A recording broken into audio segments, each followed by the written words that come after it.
Early at Bob Ward's. Shop store-wide savings like winter jackets and boots, 20% off. Select beanies, only $14.99. Bench puffer jackets, $29. Something that you're starting to see a little bit more in the news nowadays is that homelessness is on the rise in America. In fact, it's reaching record levels. And it's also not just in the cities anymore. It's in the suburbs, it's in rural areas. And it's also not just because mental illness or addiction is on the rise. It's because of the cost of living is out of reach for more and more people. Behind me is a massive homeless encampment with a good 100 people. And it is huge. And just, it used to be an abandoned apartment building. It became a squatter house, and now it's just a very common place for the homeless to go. And it's just been completely taken over, and this is just a big part of what Portland is now.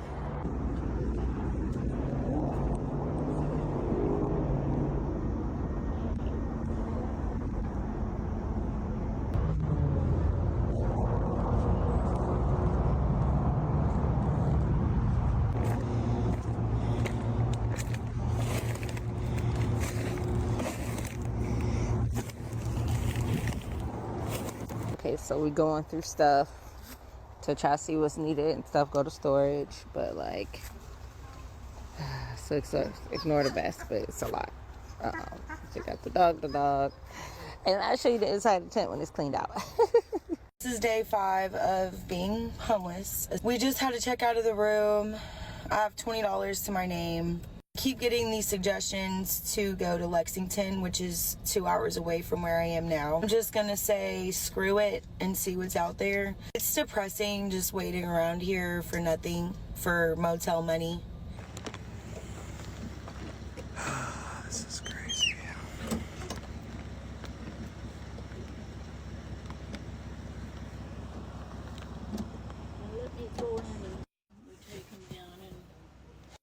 Alright, so I'm a cab driver, guys, and so I've had this pickup a few times with this old lady. Her name is Val. Super sad. I always get a call that she's going from Walmart to this area, and the first time I had picked her up, I didn't realize that she was living in a storage unit.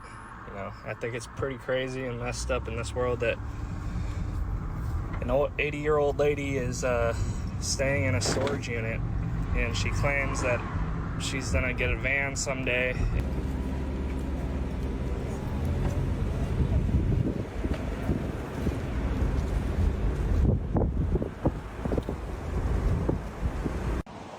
So I'm in Portland, Oregon. This is the Columbia Slough.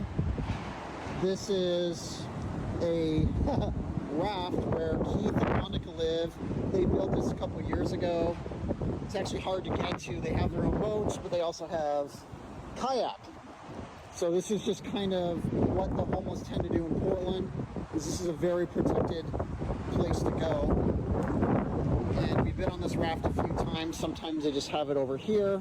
Actually, there's another one over here. So there's a lot of man-made homeless rafts on the Columbia River, the Willamette River, and the Slough. And this is just a very, I would say, natural result when you have a system unable or unwilling to end homelessness. The homeless are just going to adapt and create their own houses, and in this case, living on the river. You guys want to see what Seattle is like at nighttime? We're at the Walgreens, baby. This is what you call the walking zombies. They don't know what the f***'s going on.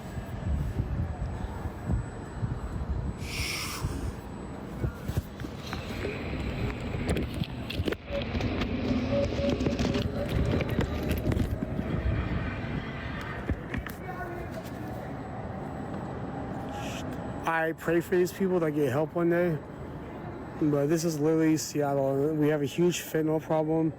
I pray these people get help. You don't know the walk of life, but this shit's out of control. Like, there's like 50, 60, 70 people here, and they're all bending over. They can really stand the up. It's sad. We are by, literally, you guys know where we are. We got the Ross here, got here, we got these people here. Because I can't. Look at this shit, man. This is the city's idea of fixing the problem. I bet you could see this shit from space.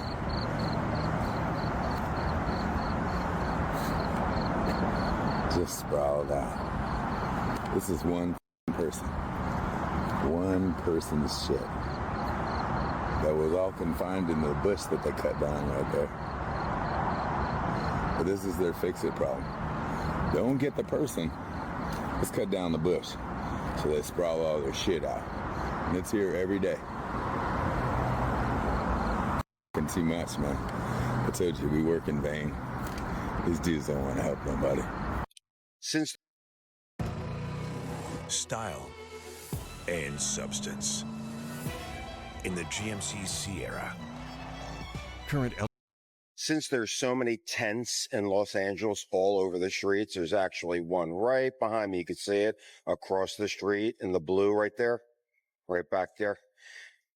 Since they're all over the streets, businesses that own property, whether it be a business or people live apartments, they have to, out of their own pockets, have to spend money on these planters. You see these planters that go all the way down here on the street? They have to spend money on these planters. So individuals don't put their tents here, because when people see a lot of tents, they don't want to go into the business or rent property. So what the people are doing that, like I said, own these businesses and properties, have to plant all these planters here. So nobody puts tents there, because this area right here that I'm showing you was full of tents. So this business right here had enough and planted all these planters here. And in some places in Los Angeles, they tell the businesses to take the planters down. It's almost like they want tents to be all over the streets, these politicians in Los Angeles. So I just wanted to show you what people have to do to combat tents on their property. So according to HUD data, homeless in the U.S. jumped 18% between January 2023 and January 2024, reaching 771,480 people. The National Low-Income Housing Coalition's Out of Reach 2025 report shows that to afford a modest two-bedroom rental, you'd need to make $33.63 an hour, which is far above what most people make. Most people don't even make over $25 an hour, but they expect people to make $33 an hour. We're seeing more and more that people are living 2, 3, or even 4 families in one household because they just can't afford rent anymore. And then remember, it's not just people that are on the street. We have people that are living in cars, people that are living in tents, people that are living in hotels, storage units even. We have homeless everywhere. It's not just what you visibly see when you drive around. And this is not just a homelessness problem, it's a systemic housing crisis going on in America right now. And because of everything that's going on, now we even have programs like what is going to potentially be happening in Utah. Have you heard about the homeless camp there? We now have our first involuntary camps in the United States. The Trump administration has taken 16 acres outside of Salt Lake City where they are holding homeless people. They're calling it a service campus, but others are calling it a prison. But if you're not allowed to leave, what is it? It is a prison. So it's illegal to be homeless. There is no money to feed you. And it's a crime now in the United States. But we gave billionaires a $4 trillion tax cut. But we have started our first encampments in the United States of America. They will receive addiction and mental health treatment, whether they need it or not. Then they may be moved to BLM management land. Is that the answer? Utah is opening what officials are calling a homeless service campus, but let's call it what it really is. A state-run facility where some people can be locked up for the crime of simply being unhoused. The campus will hold about 1,300 beds on nearly 16 acres in Salt Lake City. The state documents are bragging about accountability and work-conditioned housing. Translation, people could be forced to work in exchange for shelter. That's coerced labor. And even worse, board members have already confirmed that there will be 300 to 400 civil commitment beds, a so-called secure residential placement facility where entry and exit are not voluntary. That means people can be involuntary confined even if they've committed no crimes. Meanwhile, Utah politicians are trying to pat themselves on the back for solving homelessness. But this isn't a solution. It's the return to criminalizing poverty, hiding poor people away instead of giving them health care, housing, and jobs that pay a livable wage. If being poor in America now gets you civilly committed to a locked labor camp, we have got to ask ourselves, what the f*** are we doing? So again, what does this mean for America? Right now, we have a huge housing crisis. We have a huge homeless crisis. And these are the proposed solutions, making large campuses to house the homeless and offer services. But are they truly going to be able to be in and out? What truly happens at these camps? Are there other solutions? Are there better ways? There are some cities that are just allowing people to park their RVs and live in their RVs, like in Reno, Nevada. There's huge problems with that because people are not moving around and properly taking care of sanitation issues. There's just all kinds of problems that are happening all over the place. And this is what happens when people's wages are not keeping up with the rent. You can't even afford housing anymore. And you have these cities that are bringing in a lot of big companies, like with Tesla or other types of things. And then it's bringing in a lot of workers. And these workers are making a lot of money and they're affording rent in these cities, or they're affording homes. And then the people that have been living in these areas can no longer afford it. So now they're being pushed out. A lot of people, instead of moving to a more affordable place in the country, they're sticking put. In fact, I just came across a video of a woman talking about why she will not live from an expensive place in the US to a more affordable place in the US. I get excited about the Subaru Share the Love event because Subaru retailers nationwide are giving back. Giving back makes us who we are. It's our Nobody wants to move to the Midwest. I've had so many comments. Oh my goodness, you need to sell that house and move to the Midwest. Yeah, but then I would live in the Midwest. Fellow Pacific Northwesterners, please represent in the comments. But I believe that I speak for us all when I say no one is looking around at the beauty that is the Pacific Northwest, looking at the temperate rainforests, looking at the ocean nearby, the Columbia River Gorge, the volcanic mountain peaks, and think, I want to move to the promised land of Ohio or Alabama or Texas. Real estate is all about supply and demand, like they're called flyover states. And this is someone who came from the Midwest, okay? Born and raised Midwesterner here who escaped. And here's the kicker.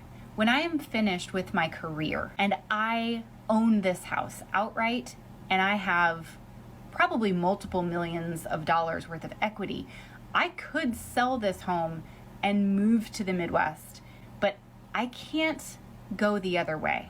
When you retire in the Midwest, you're stuck. You have no options. You can't move to a higher cost of living area.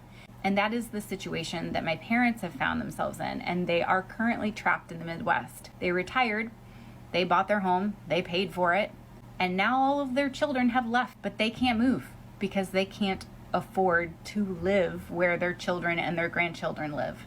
Whereas myself, I have lots of options. Even now, if I wanted to just be like, you know what, I'm done, I could sell this house and move to a very lower cost of living area.